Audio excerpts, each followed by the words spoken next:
Okay, so this will be our first gameplay video. I want to say something real quick before we start. I'll never make a video without tracking down my opponent on Discord and making sure they're okay with it. So if you see me on ladder and you're afraid I'm gonna make a video out of you and you don't want me to, I'm not gonna do that without making sure it's okay with you. And if it's not if you don't want me to, that's perfectly fine. Maybe there's a tournament coming up, you don't want to show strats or something, or even if you just don't want me to make a video, it's perfectly okay. Okay, so first match against Alola. Alola is, I believe, one of 10 players to reach 1900 TMR, and I believe he's the only player in Club Wars to 5-0 an entire club by himself, and it was also the championship club, so Alola's top tier for sure. So first thing we do every single game is we look for wins. So we ignore the Gazuma because we're not scared of wind Tems themselves, we're scared of wind moves, and Gazuma only has Windblade, and a lot of Gazumas don't even run Windblade. But he does have the two super scary winds that we're always afraid of. Obviously, Volorn is an insta-ban for us, as I said in the first video, and Whiplump is also really good into our team. I know we have a lot of Toxics, but having Tornado every other turn, and we also have a Fire, and he has Tsunami if our Mex gets in Puppet Master, I just really have a hard time dealing with Whiplump. So usually I'll just always second ban it. So we open Mex here. It looks pretty safe. There wasn't really any perfect jabs or anything we're too afraid of turn one. I guess he could maybe do something like this down here with Zeno and Gazuma if his Gazuma's speedy and his Zenu's slow, if he sparks Gazuma and then spikes Mex. But I just didn't think it was likely because he wasn't going to bring Gazuma into mix. So he opens Gaialis and he opens Evil Rise. So usually I will try, if my opponent opens Rise from blue here, in this orange spot, I will always try to open a Tem whose speed is kind of irrelevant to the match. So that was either Gulder, Nidosil, or Mastione. I didn't want to. Nidosil was okay, but the fire's on the field, so it just didn't make too much sense. Gulder was good too, but I thought Mastione was best, especially since he also had 2 crystals behind, and I didn't want him to get second ban because he has a Zeno and a Mex himself. And then we just second ban Whiplump. And we're definitely going to be speeding some of this up. So I think he goes for a Nidosil ban, if I remember. Oh no, he bans our Gulder actually. All of our club members always ban our Gulder, they just don't let us have him. So he picks Ukama, which we're usually okay with. Ukama usually we're not afraid of. We have so much Toxic on our team. It's usually not a big deal. And I think I can just skip the rest of this draft actually, because we're just filling out the rest of our team with Toxics. It's just what we do. He didn't have a Kinu, but Poison's still strong regardless, and he doesn't have any wins, so we're just free to take these 3 Tems. And I think he leaves his Zeno behind. Okay, so yeah, he brings Gazuma. Okay, so something you need to do turn 1 in every single game is look for cage opportunities, not only for yourself, but more importantly from your opponent. So it's not likely the guy else is staying on because he doesn't want to eat a Spike and an Ember without the Kinu buffs. He didn't really have any great swap-in options, but he has 2 Cagers, and he has a Rise on the field, and we have our own Mex on the field. So it's kind of scary, but we decided to stay on, and you'll see why as the match plays out. So I actually thought this was going to be an Ukama swap-in, but he goes for Mex instead. So he's thinking 3 turns ahead here. So he puts Mex in Puppet Master. He weakens our own Mex. and then we just Ember Rise for no damage. Now, at first glance, it looks really good here for us to cage, because it's like, oh, this mix is going to run, we can just cage and we can Meteor Swarm, right? But no, that's actually not the play, because then he just brings in Ukama for free, because he has an Ukama, and then we also trap our own mix, and he has Fire Tornado on the following turn, right? And this Rise isn't going anywhere, because he's just not threatened. So his play is actually to cage here, because he wants to cage us so he can kill mix with Rise the following turn. He can sack his own mix and then bring in Ukama and cripple the Mastione. So there isn't really too much we can do, but we make a play next turn which kind of makes up for it. Although I remember thinking I wanted to Psy Surge Rise, but I couldn't risk, like, it was such a small possibility that he just spikes our mix, but I couldn't risk him doing that if he just decided to, I don't know. It just didn't, the play wouldn't make sense, but I just decided to run with mix anyway, because there's no value in spiking. And it's just a Psy Surge on a Rise, so I just didn't think it was really that big of a deal. And then we get a free spike off the following turn, because we're faster.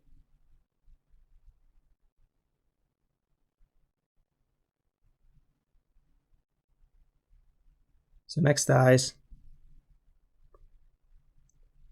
and then we're trapped on the field with basically like 2 KOs. So from Alola's perspective, he was thinking this was like a 2-for-1. He was giving up his Mex to kill our Mastione, or to kill our own Mex and to kill or cripple our own Mastione.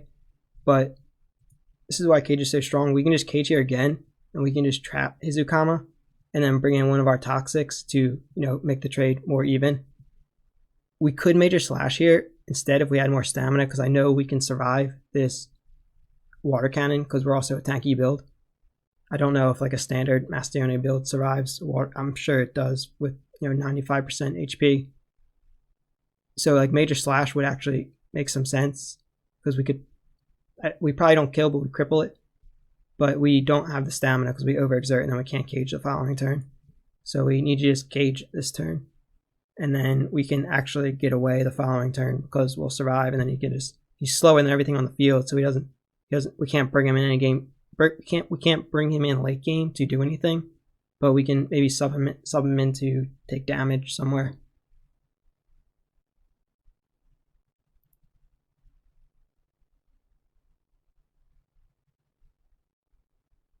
And then we just spike Ukama, and then we die with Mex.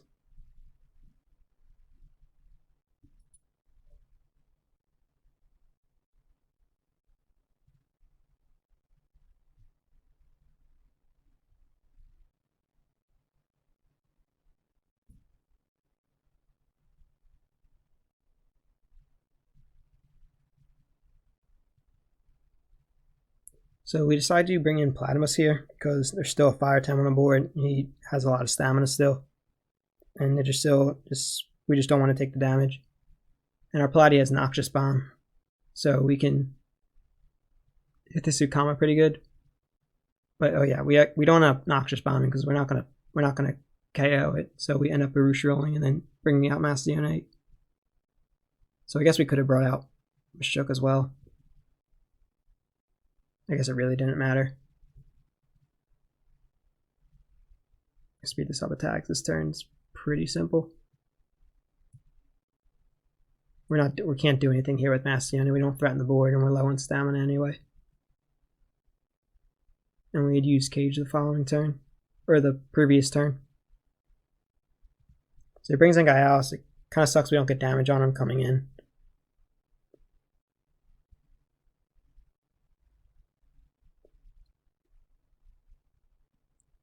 So he turbos here, which pretty much tells me that his 4th move is either Blizzard or Tsunami, right? Because everybody runs, he's going to have Water Cannon, he's going to have an Aquatic Whirlwind. So we end up just, like, if he has Blizzard here, we probably want to put another resource into Ukama to kill it, so we don't lose, 35% damage on one of our Tems. And they both have high special defense, and our Plati has Coat as well. but I just decided that it wasn't worth it because I wanted to get the extra damage onto Guy Alice, and the 35% I just thought it was okay. I know he's +1 speed, but even with Blizzard being low prio, I think you'd have to almost be max speed to outspeed Machoke, but we could just kill with Platy. Like Platy's 100% faster than his Blizzard because we run speed in our Platy. So he doesn't have Blizzard, which was good for us.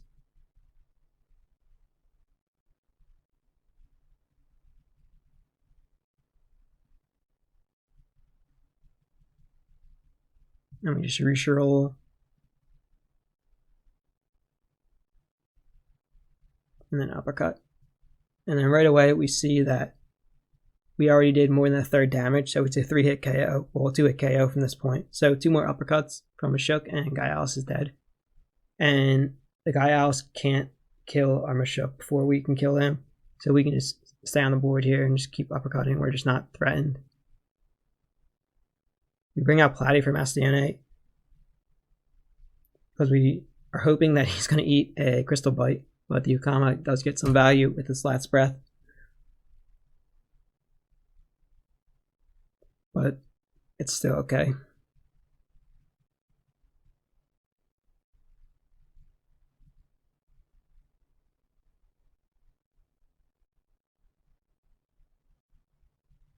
So 1 more uppercut and the Guy Alice is dead.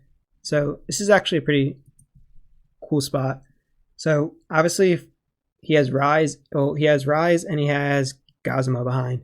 So if he brings out Rise, we want to bring out Platimus, right? And if he brings out Gazuma, we want to bring out Nidrasil. And I wasn't thinking about this at the time. At the time I thought there was a right and wrong play, but I'm not sure if there really was. And if you think about it from his perspective, I'm not sure if he was thinking about the same thing I was.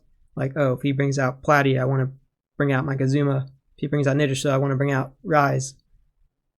But I think what I should have been thinking about is, what if I pick Nidrasil and I'm wrong, what's best case scenario? If I pick Platimus and I'm wrong, what's best case scenario? And yes, you'll see as speed up. I think we take a little bit of time to figure this out. All right, so we take almost the whole 45 minutes on the swapping. So we're wrong. And our Nidrasil doesn't really do anything here because we don't really need a Spores because we have, I guess we could maybe Spores our own Machoke, but it doesn't matter. Machoke isn't threatened by anything the rest of the way. So we can just swap in Platy, expecting him to eat a Nichosai and then a fire move from Rise, which I think actually was the best play, was actually to bring in Nidrasil, because if we were wrong, we were subbing in Platy, who was going to eat a Hideuchi, and he has Zen, so I'll get the Zen buffs, and then eat a fire move. And then he's probably faster than the Gazuma the following turn, so he can just kill Rise. But if we had brought in Platy and we were wrong, then we're swapping our Nidrasil in to take a Hideuchi and an electric, whatever, Tesla cannon or something. But I don't know. I guess it's closer. Maybe it really doesn't matter. But maybe there's a better way to think about it that I'm just not thinking about.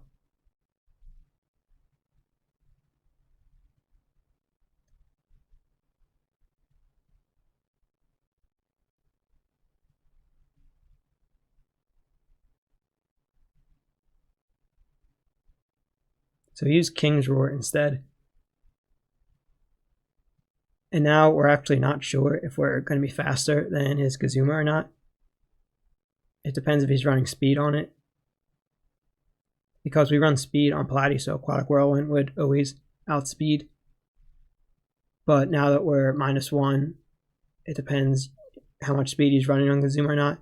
We were pretty sure that we would survive the electric prison or whatever it's called, Tesla prison, because we got the Zen buffs, so we just kind of went for it. It's kind of a cool spot because if our Platy was determined instead of Zen, we still get the Whirlwind off because we don't lose the minus speed. It's like we take the Hideuchi, we don't get the Zen buffs, we're the same HP, but we still get the aquatic off because we're neutral speed instead of minus speed. So the aquatic would go first instead of tanking the electric prison first. Not electric prison, Tesla prison.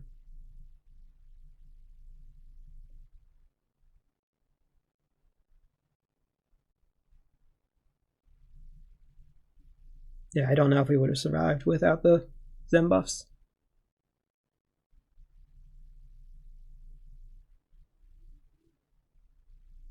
And the rest of the way is pretty much just clean up.